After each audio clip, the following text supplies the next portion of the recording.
เซิร์นเต้นสบายดีFC เต้ตาบายเกี่ยวสบายดีก็กะตีลงตะแตนตอนนี้กับพวกเขาพักเที่ยงเนาะมากินข้าวกับมาแต่ฮอนคำกับบ่ได้ อะไรคือบ่ได้ อันแล้วบ่ได้ไปฮอนน้ำเขาขาดแบบเมื่อยเขาฮอนเอาบอลไกลๆห้วย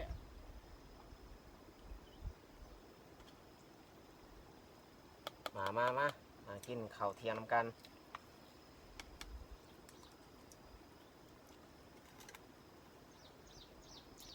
ข้าวปลาอาหารตอนเช้าได้ดิก่อนสิกลับบ้านกินข้าวเที่ยงก่อน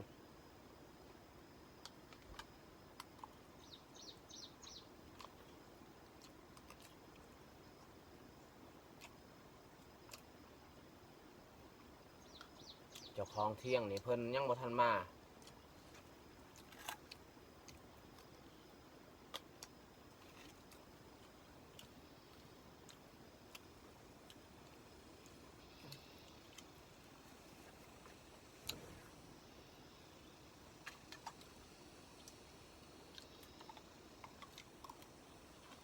กลับบ้านกับบ่ได้ยังคำกับบ่ได้ปลากับบ่ได้ ยากและเสียดายยุคนี้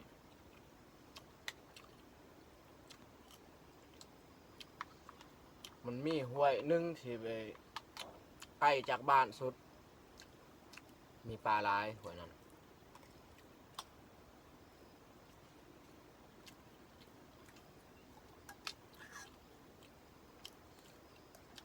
ขันไปห้วยนั้นนี่จนบ่อยากกินอีก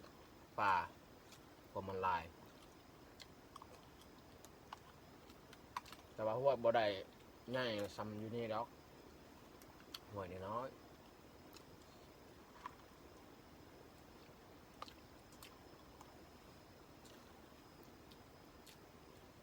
คันเขาไปห้วยนั่นเนี่ยคันเขาย่างบ่ไหวต้องได้นอนทางคืนนึงต้องปีนภูปีนเขาคนชน้อยเขาสิมาห้วยนั้น หยับเคยไปบ่เพื่อนน่ะ ไปเธอหนึ่งแล้วย่างไปบ่แม่นสิได้เอารถไปบ่มีทางรถขึ้นภูไปสุดเลยเวลาเราไปเราก็ต้องเกี่ยมข้าวปลาอาหารจากบ้านข้าวสารหรือว่าเครื่องนุ่งเครื่องห่มเพราะว่าเราไปอยู่หันต้องได้ไปนอน3-4 คืนแล้วจึงคอยกลับมาแต่หาปลาอยู่หันนี่3-4 เจ๊แล้วแหละปลาแห้งข้าวสารเป็นขนาดเลยลักษณะเป็นกระพาสำนีข้าวสารแล้วก็ยัดปลาแห้งอยู่หันแต่ก้อนคอยไปเธอนึงส่วนคอยก็ยังบ่ทันเฮ็ดคลิปดอกบัดมาเฮ็ดคลิปวันนี้ก็บ่เคยไปถ้าว่าได้ไปช่วงนี้ก็อาจจะมีในคลิปแต่ว่าตั้งแต่คอยเริ่มเฮ็ดคลิปหรือว่าไปได้เพียนบ่ได้ไปเลย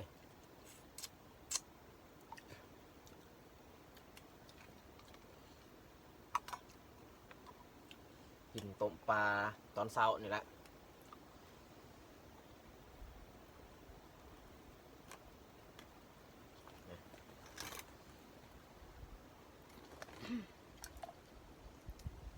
ข้าวตอนเช้า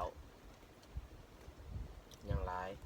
พ่อแม่เขาอยู่บ้านเนี่ยเขาคิดว่าเขาไปนอนหัวแบบนี้บัดเขากลับบ้านเนี่ยต้องมีซีนแห้งหรือว่าปลาเนี่ยเอาปลาแพงเอามาตอนให้เขา มันบ่ได้บ่คือแต่ก่อน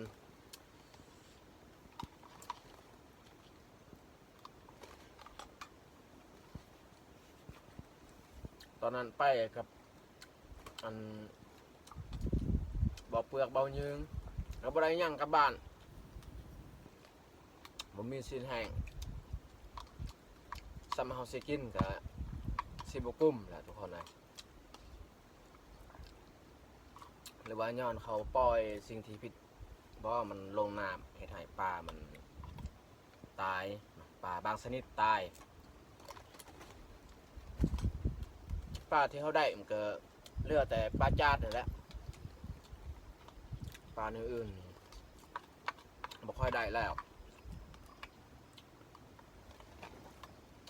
เมื่อวานนี้ไปกับเบาโจ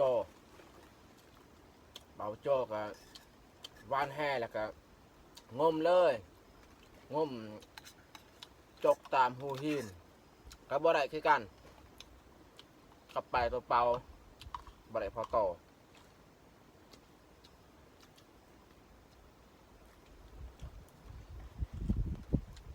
พอดีพอเท่าเพิ่นอีกลงไปว่านแต่ลุมกับบ่ได้พอโตคือกัน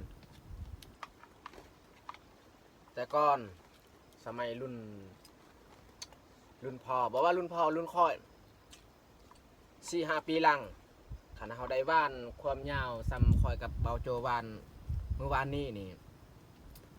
มีกินแล้วป่าได้ประมาณ20 ปลายก็โตแล้วแต่ว่ามาว่านมือวานนี้นี่บ่ได้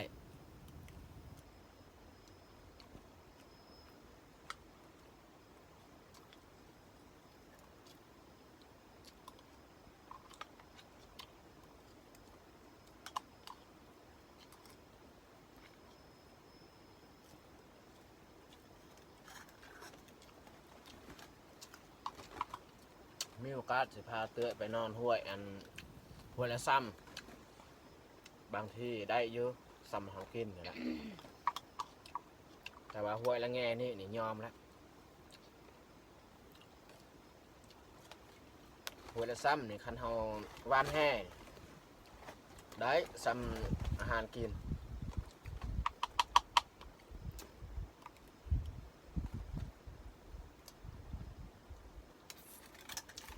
หรือว่าย้อนเฮาไปนำบ่เบาหยับประมาณบ่ได้ปลา บ่แมน เออ อย่าว่าเรา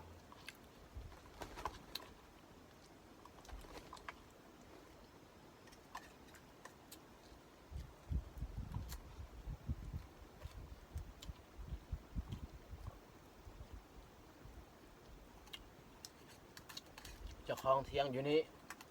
จะเขาได้ยังกินมื้อเช้านี่เอาเตอได้เบิ่งอีกบ่ เขาเฮ็ดตอนนั้นปนเครียดให้ ปนเครียด อืม เมื่อคืนนี้เฮาก็ไปเยี่ยงเครียดน้ำกันนั่นแหละ เขาต้มกับมะแข้งเลยเฮ็ดปน อืมปลาในบ่ได้พอโตเครียดในน้องหันเอาไปเยี่ยงมันเป็นลักษณะ คือเครียดที่มันอยู่ในอันนั้นต้นกล้วย บางคนนี่บ่กล้ากินเลยแต่ว่าเฮานี่จับเอามากินเลย บ่แม่นเทียบตาปาด บ่จักคือกันนี่ส่วนน้อยคนสิกินเขียดแบบนั้น แต่ว่าเฮาบ่มีของกินก็กินแล้วจับมากิน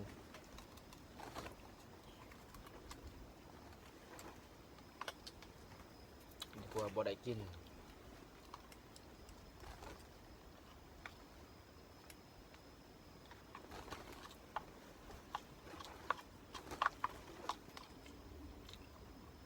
พ่อแม่ก็บ่คิดดอกเฮาสิได้อิหยังมาจากปลาเขาก็ฮู้แหละเพียงแต่ว่าเฮาเอาตัวรอดในปลามีอาหารกินในปลาก็ดีที่สุดแล้ว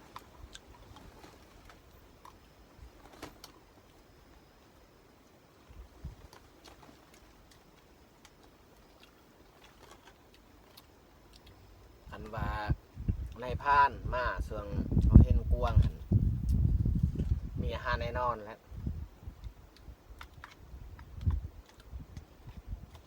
โตบักใหญ่สุด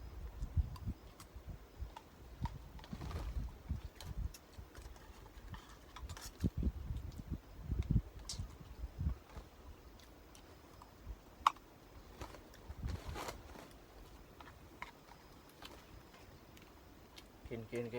ให้อิ่มจะน้อยงานกลับนี่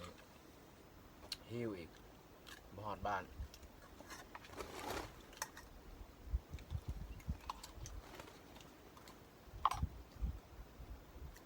เจ้าของเที่ยงอันนี้เพิ่นก็นอนอีกคืนนี้นอนมื้ออื่นก็นอนชี้คืนเพิ่นว่าตัวเองสินอนอยู่นี่จนกลัวน้ำมันเบิดน้ำมันที่เขาเจ้าฮอนคำหั่นเพราะว่าเขาใส่จับฮอน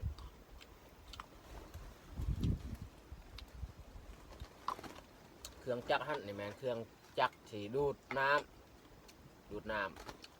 บ่แม่นจักรแนวอื่นดอกมันดูดน้ำแล้วก็เขาปล่อยใส่ทรายใส่แหหรือว่าดินสายแหมันไหลทึกใส่อันหญ้าควายมันก็ติดและขำอยู่หัน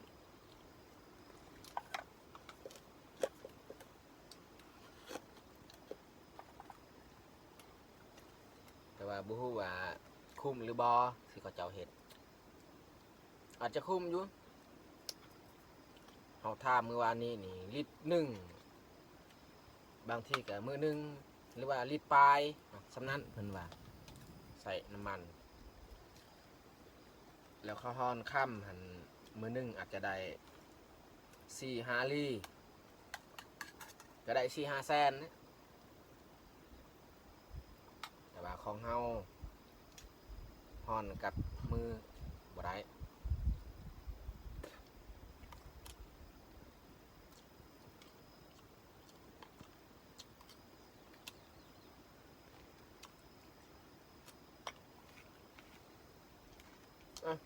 เราปิดคลิปเลย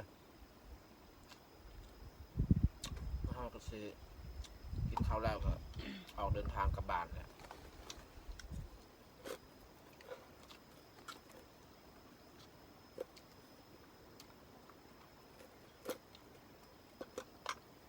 เมื่อยังจะกินข้าวยังบ่ทัน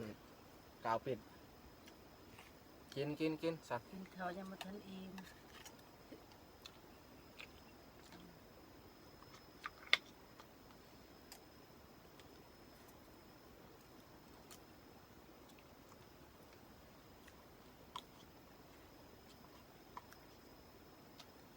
ซองเตือนแต่ว่าคอยเบาลายกลัวFCก็จะให้ว่าเตือนนี่เบาให้ละลายมันจึงมีซีซันการเฮ็ดคลิปของพวกเฮาแต่ว่าเตือนบอกคอยเบา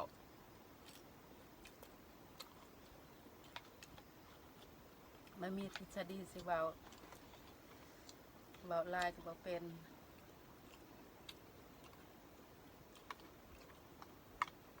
คือข้อเนี่ยคันได้อยู่นำคนที่แบบว่ามักปากนี่แห้งปากตลอดเลยแต่ว่าอยู่กับคนที่บ่มักปากเฮากับบ่มักอีกนั่นนะคันอยู่นำคนที่มักปากมักเว้าเฮาก็ม่วนนำเขา จ้าก็อย่างนี้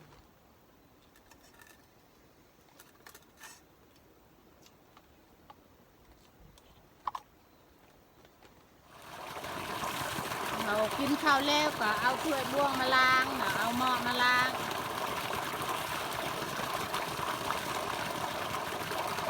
ตอนเราที่กลับบ้านเนี่ยเราต้องล้างก่อน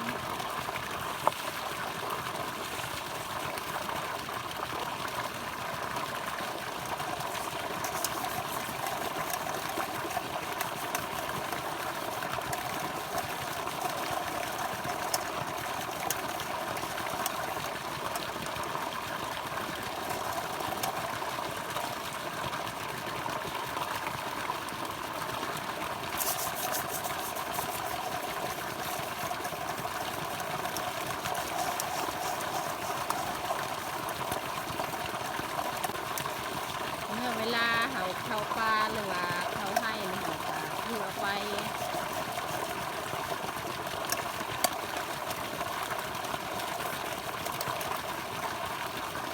อยู่บ้านเนี่ยเขาก็ได้ใช้หม้อตัวนี้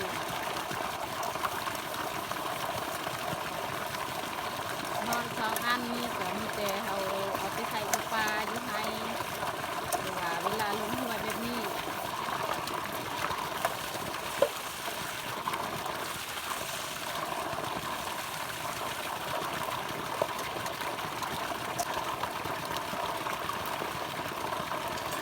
เขาล้างหม้อเรียบร้อยมีแต่เขาจะจับเพียงจับมีเมียนเพียง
ออกเดินทางกลับบ้านแล้ว เดินทางจากประเทศไทย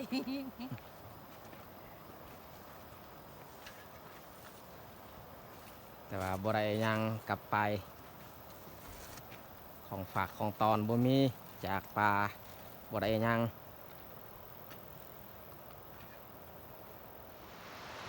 แต่สำหรับคลิปนี้ก็น่าจะจบลงอยู่นี้เลยต้องขอบอกขอบใจทุกท่าน